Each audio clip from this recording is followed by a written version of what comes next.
Assalamualaikum warahmatullahi wabarakatuh. Yang saya hormati Bapak Jajuli MSI selaku dosen pembimbing mata kuliah Statistika dan Probabilitas serta teman-teman yang sedang menonton saat ini. Oke, di sini kami akan mempresentasikan proyek akhir dari Statistika dan Probabilitas dengan judul Dampak Promosi Flash Sale Shopee terhadap Pola Pembelian Mahasiswa. Sebelumnya perkenalkan terlebih dahulu, saya Fatima Nur Anissa, selaku moderator yang akan memandu jalannya presentasi kali ini. Tentunya saya tidak sendiri. Di sini saya ditemani oleh 3 rekan saya, yaitu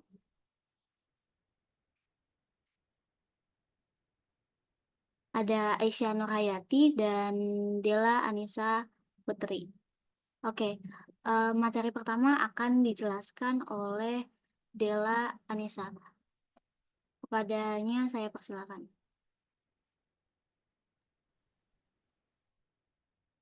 Oke, terima kasih atas moderator.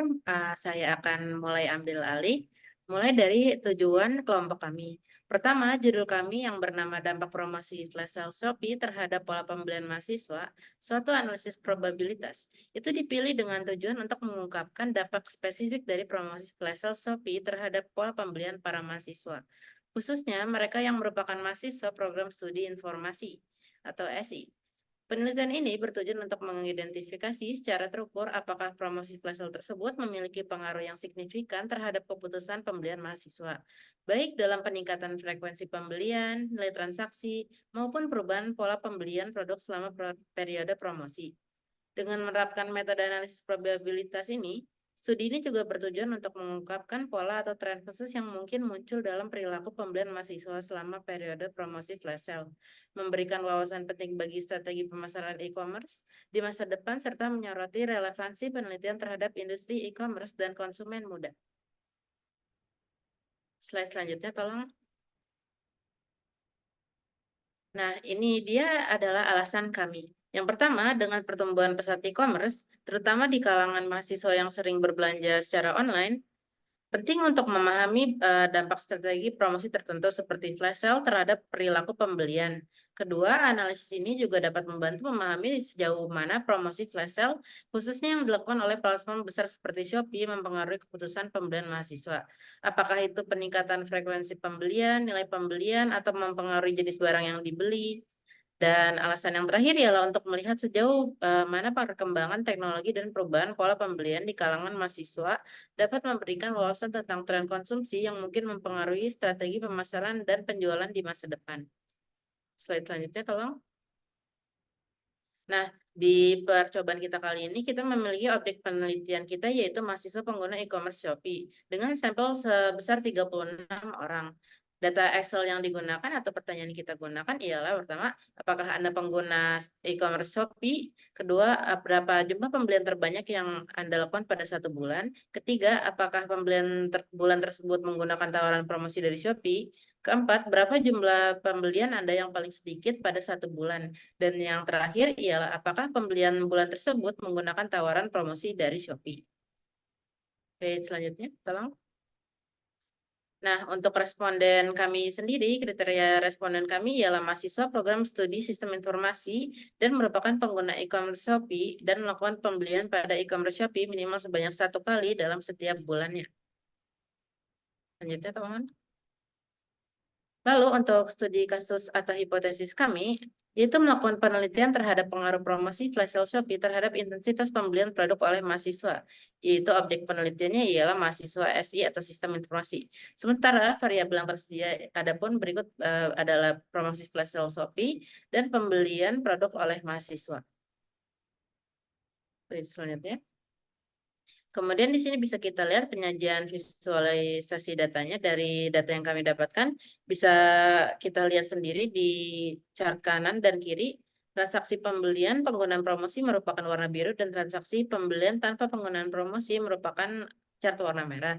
Bisa kita lihat baik di kanan maupun di chart kiri bahwa garis biru atau bar biru itu lebih tinggi daripada bar merah totalnya Oleh karena itu bisa kita simpulkan bahwa transaksi pembelian menggunakan promosi itu sangat berpengaruh dan membuat para mahasiswa membeli lebih banyak transaksi pembelian daripada, tanpa adanya penggunaan promosi pada, flash sale Shopee tersebut. Next slide tolong. Lalu kemudian, ada juga ukuran pemusatan data kami, mulai dari jumlah pembelian terbanyak pada 1 bulan. Berikut adalah data transaksi pembelian yang menggunakan promosi, dari data yang tersedia, angka-angkanya ialah 6, 14, 5, 10, 9, 29, 33, 30, 8, 24, 4, 8, 2, 1, 7, 7, 35, 25, 3, 7, 5, 3, 8, 5, 4, 3, 5, 2, 11, 1, dan 20. Sementara untuk min-nya saya sebutkan saja. Diketahui total nilainya adalah 210, sementara jumlah datanya 36. Dan dengan hasil min-nya ialah 210 dibagi 36, hasilnya sebesar 5,833 atau jika dibulatkan menjadi 6 pas untuk min-nya. Sementara untuk mediannya, setelah datanya diurutkan dari yang terkecil hingga yang terbesar seperti kita lihat di PPT ini, jumlah datanya tentu saja tetap 36 dan mediannya yang diperoleh dari hasil nilai tersebut ialah, nilai ke-19 dari data yang sudah diurutkan yaitu 5. Alhasil mediannya ialah sebesar 5. Sementara untuk modus sendiri, bisa kita katakan bahwa nilai 3 dan 5 itu muncul dengan frekuensi tertinggi dari data kali ini, yaitu sebanyak 6 kali. Dalam hal ini, karena terdapat dua nilai yang memiliki frekuensi yang sama, maka data ini memiliki dua modus yang ditetapkan sebagai 3 dan 5. Slide berikutnya.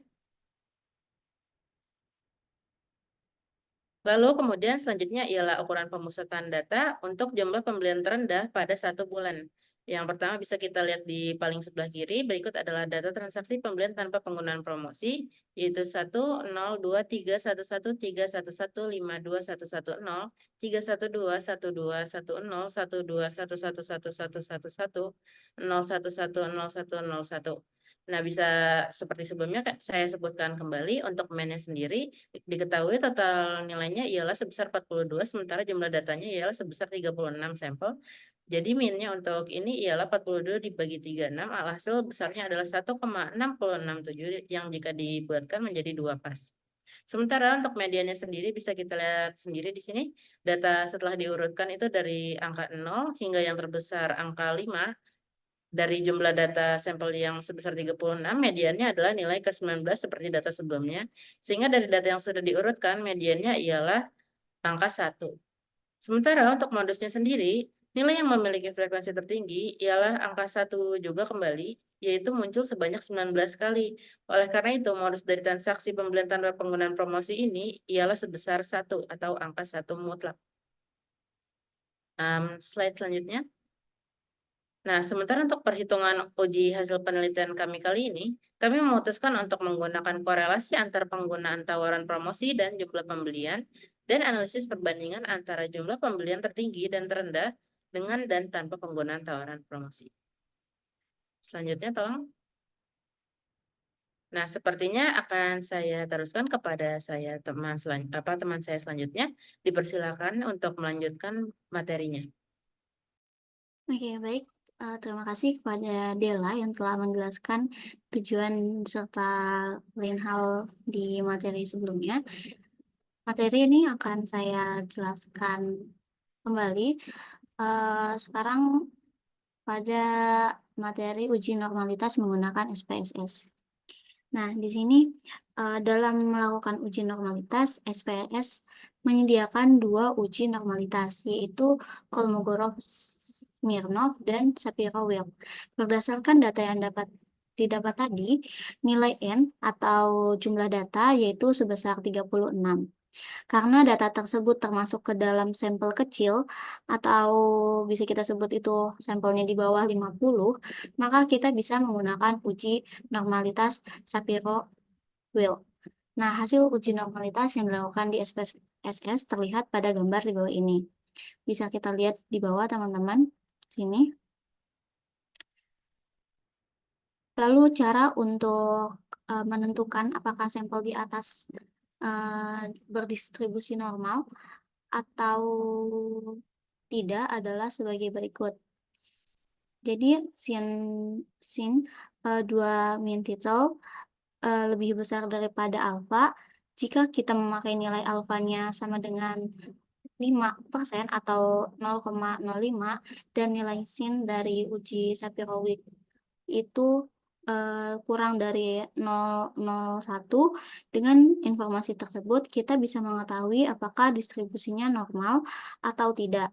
Nah, di sini tadi di hasilnya tuh 0,1 lebih kecil daripada 0,05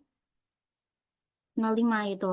Nah, hasil perbandingan ini menunjukkan bahwa nilai sin lebih kecil daripada nilai alfa, sehingga dapat ditarik kesimpulan bahwa kelompok data didapat tidak berdistribusi normal. Oke, selanjutnya akan dijelaskan oleh Aisyah Nurhayati. Kepadanya saya persilakan. Oke, terima kasih kepada moderator. Berikutnya saya akan menjelaskan mengenai rumus manual dari uji normalitas. Nah, kalau dengan menggunakan SPSS sudah dijelaskan tadi. Sekarang, bagaimana jika dilakukan secara manual perhitungan uji normalitasnya? Yang pertama, jika menghitung data pembelian dengan promosi. Nah, syarat untuk sebuah kelompok data dianggap berdistribusi normal pada uji Shapiro-Wilk yaitu jika nilai W hitung lebih dari nilai tabel W atau nilai W tabel, maka distribusinya data normal, dianggap normal. Dan jika nilai W hitung atau kurang dari nilai tabel W atau nilai W tabel, maka distribusi data termasuk tidak normal. Kita lihat pada tabel pada slide presentasi ini bahwa perhitungannya adalah seperti itu. Oke, next.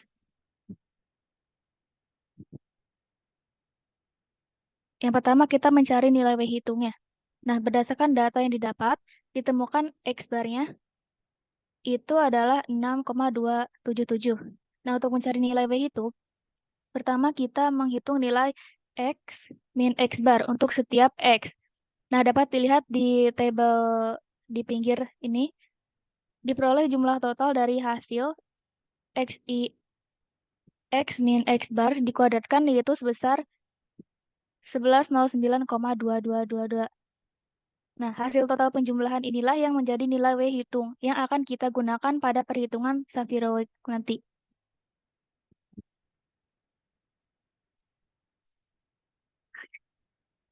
Nah, oke, slide berikutnya.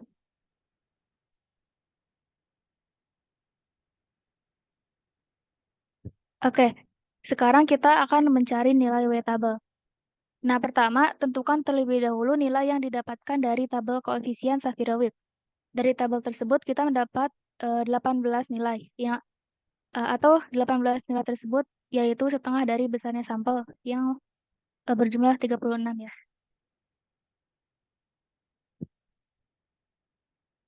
Oke, next. Setelah itu kita menghitung nilai xn plus 1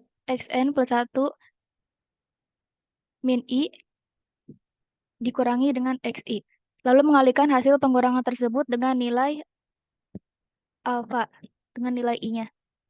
Nah, berdasarkan perhitungan tadi, kita menemukan jumlah seluruh hasil perkalian yaitu 28,5497. Nah, nilai ini akan kita masukkan ke rumus Shapiro-Wilk, seperti yang terdapat pada tabel di pinggir ini.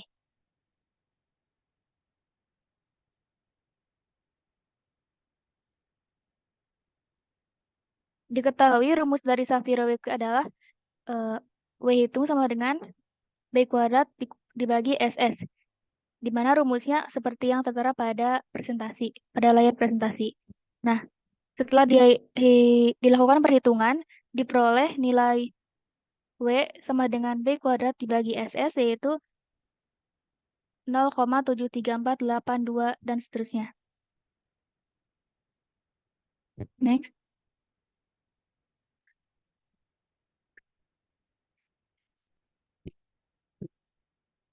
Lalu kita mencari nilai tabel Shapiro-Wilk yang berada di tabel p-values.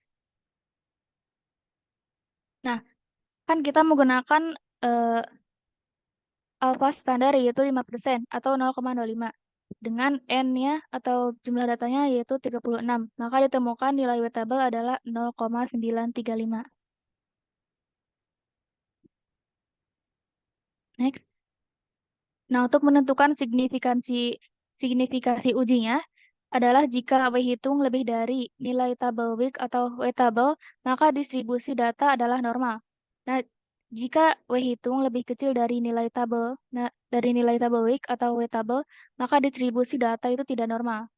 Nah, pada kasus ini, pada perhitungan yang telah dilakukan sebelumnya, nilai W hitung itu lebih kecil dari nilai wettable. Maka HO ditolak dan artinya data yang kita dapatkan tidak berdistribusi normal. Next.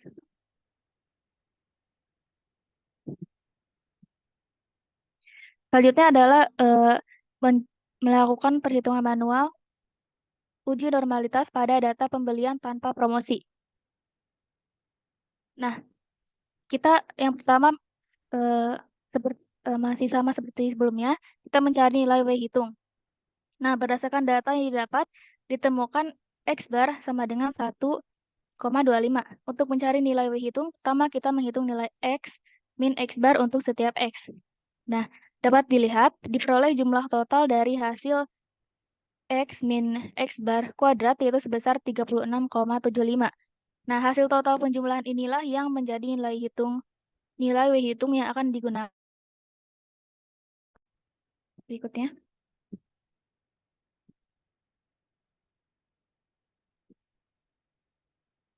Nah, kita mencari nilai wettable. Masih sama, kita tentukan terlebih dahulu nilai yang didapatkan dari tabel koefisien Shapiro-Wilk. Dari tabel tersebut kita mendapat 18 nilai, seperti yang terlihat pada layar presentasi. Nah, setelah itu kita menghitung nilai Xn plus 1 min I dikurangi Xi, lalu mengalihkan hasil pengurangan tersebut dengan nilai AI. Seperti yang terlihat pada layar presentasi. Next. Selanjutnya, berdasarkan perhitungan tadi, kita menemukan jumlah seluruh hasil perkalian yaitu 5,3515. Nah, nilai ini akan kita masukkan ke rumus Shapiro-Wilk. Diketahui rumus dari Shapiro-Wilk adalah seperti yang terlihat pada layar presentasi. Nah, setelah dilakukan perhitungan, dari perhitungan diperoleh nilainya yaitu 0,7792803. Next.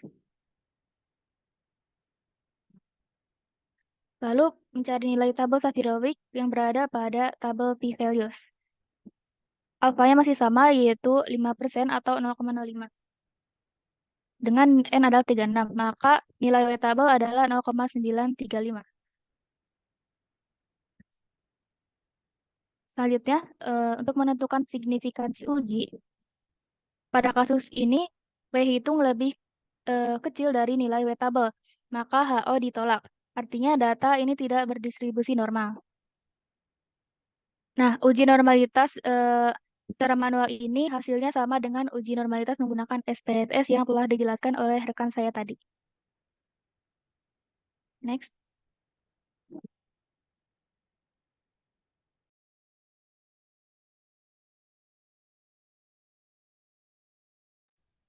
Oke, baik. Terima kasih kepada Isa yang telah menjelaskan tadi menggunakan perhitungan manual. Nah, di sini saya akan menjelaskan uji korelasi range Spearman menggunakan SPSS. Oke, jadi uji range Spearman merupakan salah satu uji statik non-parametrik yang bertujuan untuk mengetahui terdapat atau tidaknya hubungan antara dua atau lebih variabel. Salah satu asumsi yang harus diperhatikan sebelum melakukan uji korelasi Spearman, yakni data yang diuji memiliki distribusi yang tidak normal. Maka dari itu, kami menggunakan uji korelasi range Spearman pada kasus ini. Bisa dilihat di gambar bahwa ini adalah hasil dari perhitungan yang sudah kami lakukan. Dari hasil perhitungan di atas, diketahui bahwa nilai signifikasi atau bisa disingkat SIG, Spearman adalah sebesar 0,033 karena nilai SIG-nya itu 0,033 lebih kecil daripada 0,05, maka HO ditolak dan dapat diambil kesimpulan bahwa terdapat hubungan antara promosi e-commerce Shopee dengan pola pembelian produk oleh mahasiswa. Oke, selanjutnya.